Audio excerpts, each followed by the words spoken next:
आश्चर्य होता है कि आरजेडी और कांग्रेस के लोग ये किसानों और कृषि जो एग्रीकल्चर सेक्टर है उसका ही अपमान नहीं कर रहे हैं, ये स्वामीनाथन जी का भी अपमान कर रहे हैं।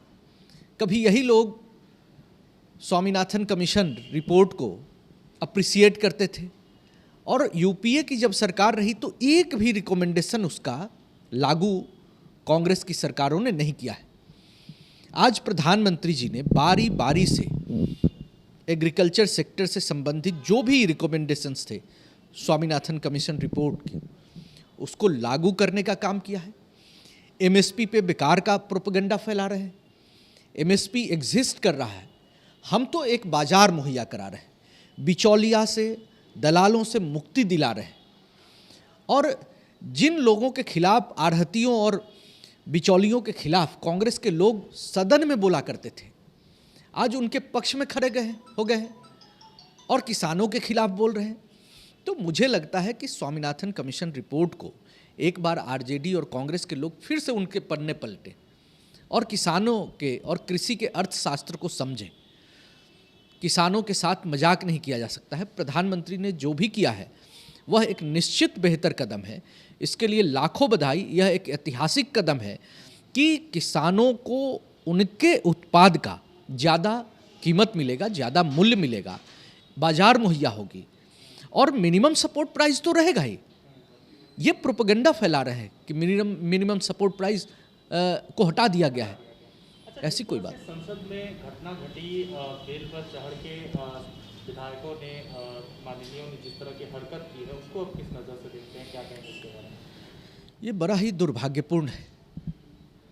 ये जो पार्टियां और उन पार्टियों के जो लोग बिल में जाकर के और जिस तरीके से उन्होंने बिल को फाड़ा, नियमावली फाड़ने की कोशिश की, उपसभापति, सदन की एक गरिमा होती है, उपसभापति के ऊपर असल्ट किया, वो बाल बाल बचे।